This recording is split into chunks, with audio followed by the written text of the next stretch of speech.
Hey there! Before we launch into this video, I've just got a suggestion for you. Like, share and subscribe. Now, on to Dave, who is doing something that definitely isn't a setup for the video. Oh, hello! You've just caught me reading the new Doctor Who adventures. This is Timewyrm Genesis by John Peel. It was published during the Wilderness years, which is what I'm talking about today. As you know, if you're a Doctor Who fan, and as you're about to find out if you're not, BBC has put Doctor Who out to tender, which means that they're looking for a new production company to get involved in the making of it after the Disney arrangement came to an end. And it does mean that there's going to be no new Doctor Who for a period of time. We don't know how long that period of time is. There's been suggestions it could be as early as 2028 before we see anything new from televised Doctor Who.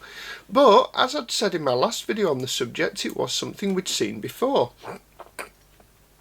There was a period of Doctor Who history called the Wilderness years, which is the period between 1989 and the last part of Survival, the last Sylvester McCoy televised story, and the first episode of RTD's reboot, Rose, in 2005. So it's about 16 years. There'd been one project in that time, one televised project. It was Doctor Who, the TV movie with Paul McGann as the Eighth Doctor, but it didn't go anywhere, which was a shame. But it just didn't do what they wanted it to do, which was, like I say, a shame. However, that didn't mean Doctor Who was dead. During that period, there was video stories, but they weren't Doctor Who, they were Doctor Who adjacent. You had some of the old Doctors come back playing characters who were very much like the Doctor, but not called the Doctor. You had villains, you had things like the Autons, you had, I think the story was just called Auton. The Zygons, I think, were in one, predominantly by a company called BBV Productions. And some of those stories are probably available on YouTube. I know they were released on VHS. I think some of them were also released on DVD, but I don't own them. It's a period of Doctor Who history that I don't particularly own much of. I own books. There were a lot of these, and they were mostly, well, there were Seventh Doctor stories with more of an adult theme because they could get away with it. They were books. All of these are out of print now. The last of the books chronologically was The Dying Days, which was the only Eighth Doctor story that they did. You'll notice that between the first and this one, it's gone from being Doctor Who, the new Doctor Who adventures, to just the new adventures. That was a licensing thing. Despite the fact that was the last, chronologically, the last to be published was So Vile a Sin. It was delayed a few times and came out after that one.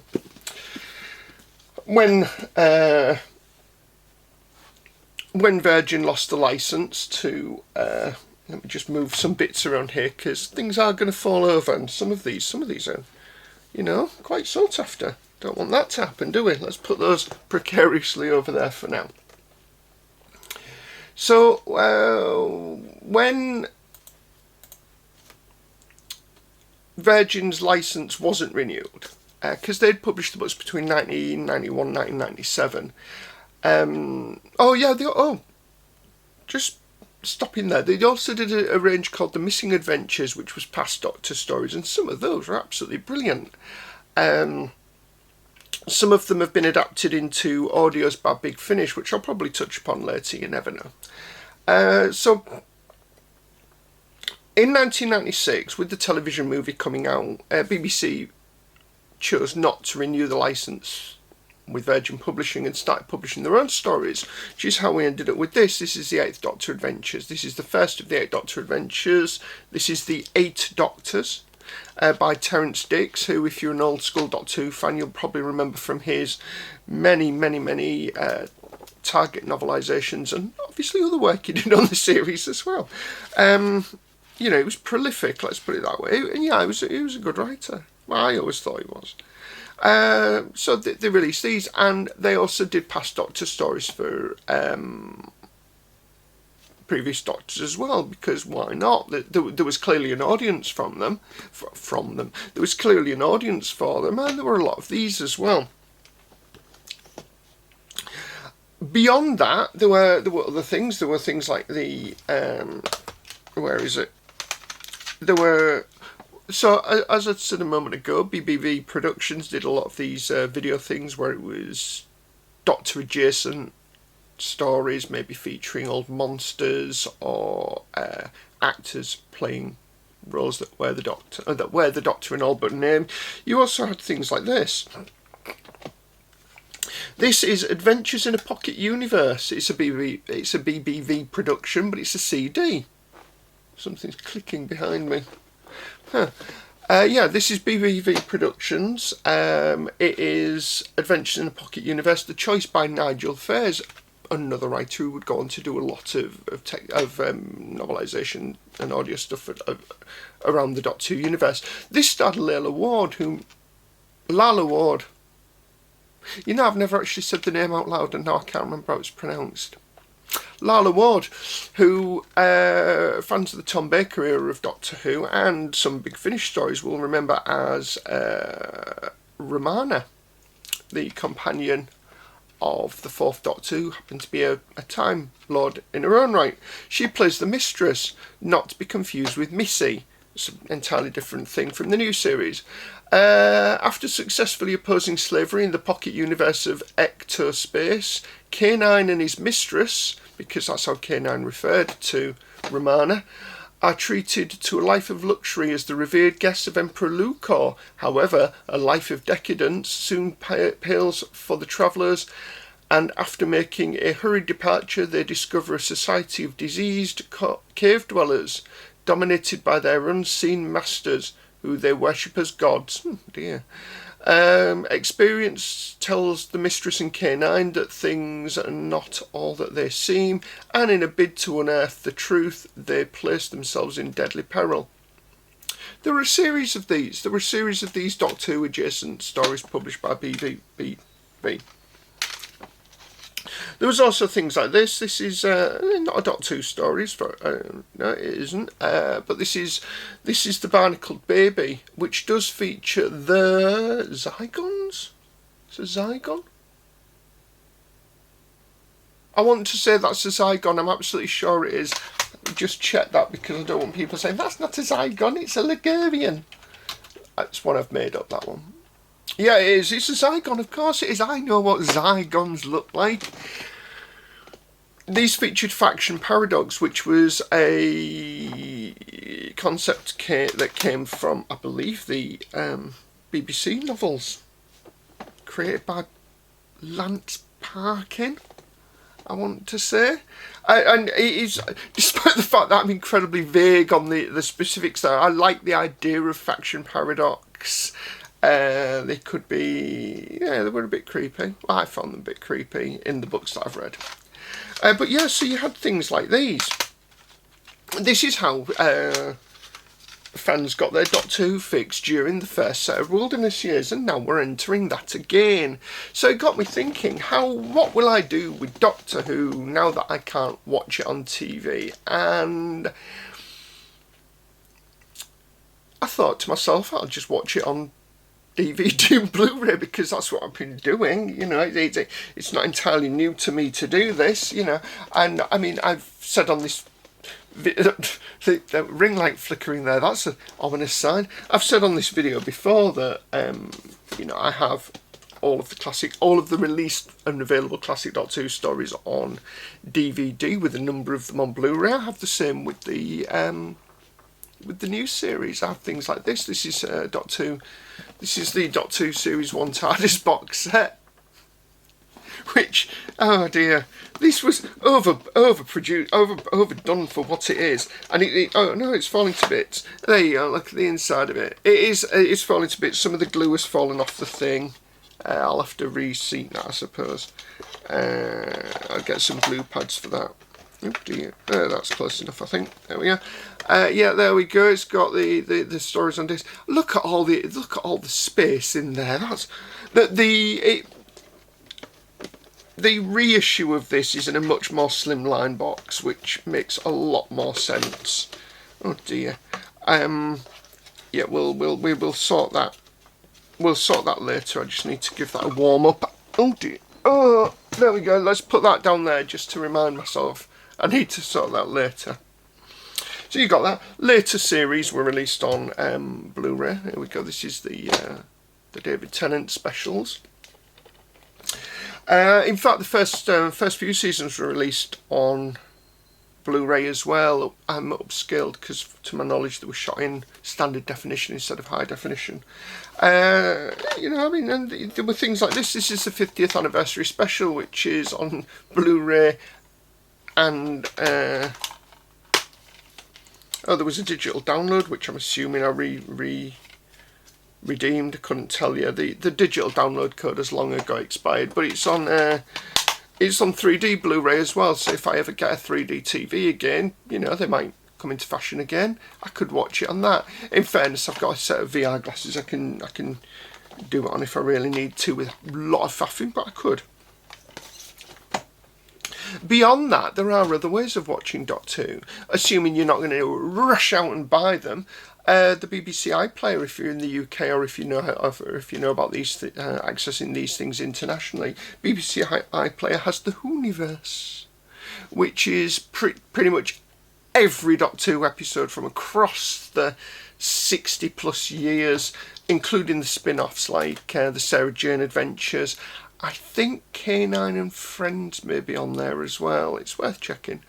It's got things like the Doctor Who proms. They're worth watching, amongst the stuff on there. And I think the Doctor Who confidentials are on there, but I'm not sure if they're cut down. I should have a look. There were shortened ones called confidential cut downs, but still worth watching. Torchwood is on there as well, as is the War Between the Land and the Sea, or whatever it was called, which I still haven't watched. I should do, because I like Russell Tovey as an actor, and you know, like the UNIT stuff was I like UNIT.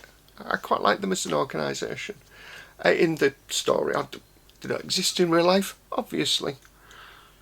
But if you're not up to watching them, because putting it on your screen brings back too many sad memories that the series is on hiatus, there are books. There are books. He says looking around for books. So after, with the launch of the new series, obviously BBC were like, oh, how can we make a ton of cash out of this? It's our cash cow is Doctor Who. So they did these. This is not that one. This one. This is the Clockwise Man, the first of the new era of Doctor Who. This is a Christopher Eccleston, Billy Piper story. It isn't. It's a Ninth Doctor and Rose story. Eccleston and Piper played those characters. Obviously, you don't need me to tell you that. But what I like about these, and this is actually one of my favourite, not to turn this into a video about different publishing styles or different publishing types or bindings, really. This is one of my favourite bindings. This is about the size of a mass market paperback. Very, very close to the size of a mass market paperback. But it's a hardback book. And if you're anything like an average reader, you'll think of hardback books and you think, ooh, but they're quite expensive. This was $6.99 when it was published. I don't know how much the newer ones cost, admittedly, but $6.99 for a little hardback book, and it's the text size is decent, and I felt that these were written for all ages, so they didn't push the envelope when it came to maturity, but they didn't shy away from the creepier aspects of Doctor Who. There were a number of I just belched there. That was very impolite of me. There were a number of scenes in a number of the books and a number of concepts in the books that were quite creepy. And each Doctor got one, Each Doctor got a number of stories. Yeah, David Tennant, The Stone Rose. Again, writers that were associated with Doctor Who or literature at large, well, books at large. This wasn't the type of thing where it was like, let's just have anybody write them, or let's just make up the name of an author and get them ghostwritten. And the series expanded, obviously, as the Doctors went along. You had things like, this is Apollo 23, Justin Richards, a lot of Doctor Who. This was Matt Smith's Doctor, slightly larger, closer to the standard size of a modern paperback. I did a video about this ages ago. It was all very exciting. But still, we're still talking. How much was this? $7.99. So not budget breaking money. Not the type of money where you'd think to yourself, oh, there are 3 of them. Which one do I buy this month? Chances are you could have picked them up in your local branch of Tesco's in a 3 for 2 offer, for all I know. It's a long time ago, I couldn't tell you. The series continued with Capaldi's Doctor, there he is, the 12th Doctor and Clara, there they are, and the 13th Doctor. Now this is where it gets a bit vague for me, because I don't have any Doctor Who books after this, and I don't know, chances are the only reason is I just haven't looked for them. I'm sure I'll find them, and I'm sure when I do find them I'll pick them up, but there's a point at which I think to myself, I have a lot of books, should I really be getting more books? And the answer is obviously yes. Some of the side characters, some of the supporting characters got stories as well. You had things like, this is a River Song Melody Moon mystery, written by Alex Kingston. Look at that. BBC Books, it's paperback, you bought still. It's out there. The Missy Chronicles as well. There we go. Missy was who the Master regenerated into. And that's all you need to know about that. I didn't mind it, to be honest. It was a thing. It was a creative choice. So there was also BBC Books relaunched the Target line. Now this is how I know of old Doctor Who stories, through Target, which used to there used to be books, a lot of them written by Terence Dakes, of each individual adventure for the Doctor. And they were published on a regular basis, and they were, again, inexpensive, and they were aimed at, I think that series was aimed at the younger reader, not like small children, but, like early teens, maybe a touch younger, but early teens, and adults read them as well because it was Doctor Who. But that was my memory of that series. It was the type of thing you'd see in the children's section of your library. But they did it, and they covered a number of the TV stories. This is Day of the Doctor, Stephen Moffat. If you're a Doctor Who TV series fan, you should be familiar with Stephen Moffat. Again, long association. What if you don't want to read, though? You can listen to them on CD. This is Doctor Who, The Stone Rose. I've got it as a book. I've got it as a CD, because why not? This is read by David Tennant. It's a 2-disc abridgment of the story. I'm assuming it's an abridgment, unless you read really, really fast. It isn't, it's an abridgment. It didn't just stop there though either, because there were audio exclusives again by BBC. This is the story Blackout by Stuart Milligan. It's read by Stuart Milligan. It's read by Stuart Milligan. It's written by Ollie Smith, again a name associated with Doctor Who books. And it's a single CD, it's an hour long. Just stick it on when you're jogging, assuming you jog for an hour, and have a Sony Discman. But what if you don't want to listen to stories on audio? Well, you've got trade paper. Well, you've got the comics. Here we are. These are the only 2 print ones I own. I mentioned these in the last video I did when I was talking about the series being put on hiatus. As you can see, very, very different sizes. But it doesn't matter. It doesn't matter. I mean, I prefer that size because everything's bigger. But there you go. There's a lot of these. Panini pump these out like nobody's business. You can probably find them cheap if you look on Amazon, or should you want to go into your local Forbidden Planet. They're often they do 3 for 2 on all graphic novels. Probably still do. Couldn't tell you. Well, no, I do know because I went in there last week. I just rarely buy graphic novels and trade paperback for them. But that's not obviously the only way of getting Doctor Who. Now, like in the last video, I said that I only have them I only have those 2 trade paperbacks. I'd completely forgotten that I have these. This is a digital one that came as part of a Humble Bundle. A Humble Bundle is a thing where you pay a small amount. You know, it might be. It could be as low as a couple of quid. It could be like 20 quid, whatever it happens to be, and you get a bundle of stuff, and it's to support a charity. Big Finish have done Humble Bundles before, which is how I've got a number of the Doctor Who stories digitally as well as on CD. There have been comic book bundles before, bundles of digital collections, including that one. I didn't just buy the one, it was a bundle of, I think it was a bundle of like 15, and they are really, really high quality because they're designed to be read on something like an iPad. You can read them on a laptop. You just need a reader capable of reading either PDFs, which is most browsers these days, or CBZ or CBR files, and there are lots of apps that do both of those. Then there was stuff like, this is the Wii U game of Doctor Who Return to Earth, which I believe features the voices of Matt Smith and Karen Gillan. There's a Nintendo DS game as well called Evacuate Earth, which I thought I had, but I don't, so that's something I'm probably going to correct in the near future, should I find it cheap. There are other ways of doing it. I mentioned the Whoniverse earlier. If you're looking for classic Doctor Who and you don't want to splash out on Big Finish, the Big Finish things, because they've recently contracted a number of the Doctors. This is Old Friends, which is Christopher Eccleston's story with Christopher Eccleston as the Doctor.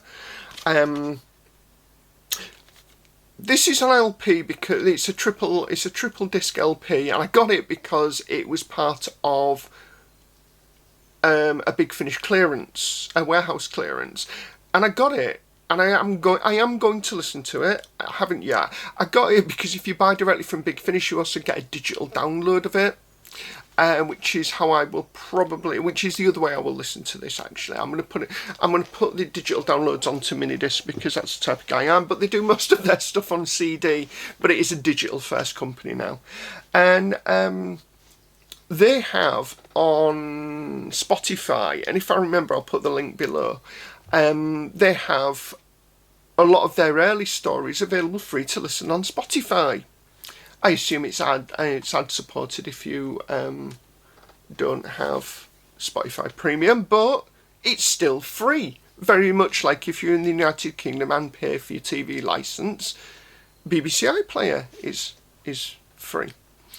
We don't do anything dodgy here. No dodginess. So you've got that as an avenue should you not want to buy things. And it's the same with the books as well. I'm not particularly the older books, but I'm going to take a pun and suggest that things like this may be available in your local library, which is a resource that I'd like to see a lot more people use, says he who rarely ever goes to the library given the number of books he actually owns. In fact, as daft as it sounds, a number of the Doctor Who books that I own, particularly the post-Eccleston, the Eccleston series and after that, are charity shop purchases. I think I bought a couple of them new, but the vast majority of them have been charity shop purchases. And it is the type of thing, unfortunately, where I think if they, I'm not actually sure if they're out of print, but I know that these older ones are.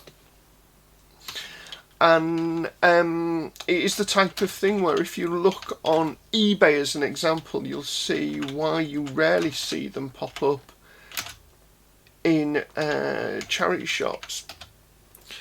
So just as an example, if I look at Dying Days as an example, where is it? So this is Dying Days. Currently, with 12 hours to go, and I'm not going to put a screenshot. No, I might do. If I remember, I will do.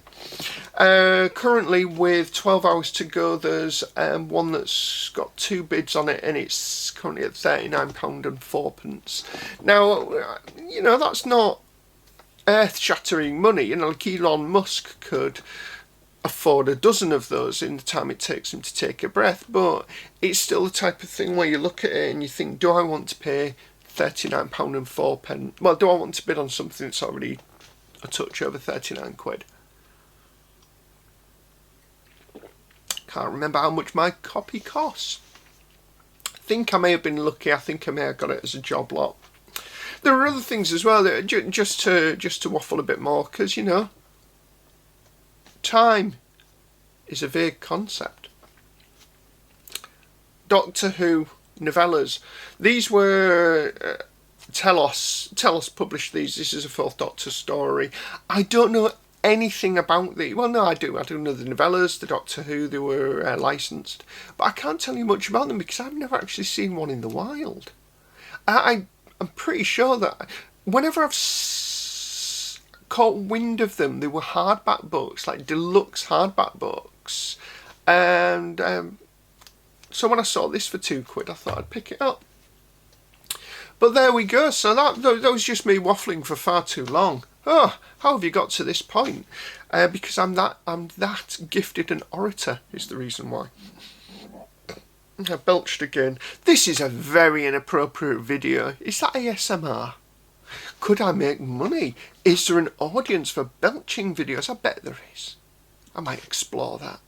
Not right now, and not on a YouTube video. But yeah, that was just me talking about, if you are wondering what to do in the wilderness years, there's lots. There's the Whoniverse on BBC iPlayer. There's the Spotify for Big Finish. There's your local library. All free ways of accessing all of this stuff. I know that a number of the Big Finish audios and the BBC audios are available on Audible. So if you've got an Audible subscription, you can always look there. If you'd rather, you can support Big Finish directly by going to bigfinish.com and buying stuff there. They frequently do sales. Keep an eye out on Humble Bundle as well. Because Doctor Who stuff occasionally appears on there, including stuff by Big Finish and the graphic novels, as I've said before. You could be playing games. There's lots that you can do with Doctor Who, and in reality, it's not going anywhere. There's just no new stuff. You're in a better position now than during the first round of Wilderness Years, in that all of this stuff is out there and easily accessible. Back then, it was just VHS.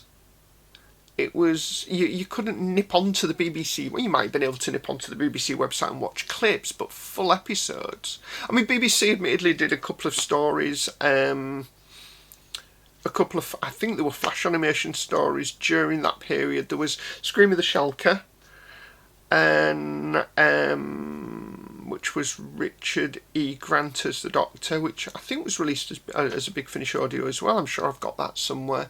I think there was a animation of Sharda as well, the Doctor Who story that was never completed, which was released as a book and a Big Finish audio, with the 8th Doctor replacing the 4th.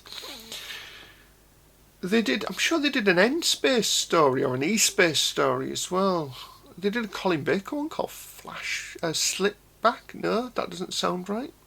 Can't remember what it was called. I should have included those, but go look for them. You don't need me to tell you these things, although I might do a video about them next time. You never know. Anyway, if you've got this far, thanks for watching. Like, share, subscribe, and I'll catch you again next time. Bye for now.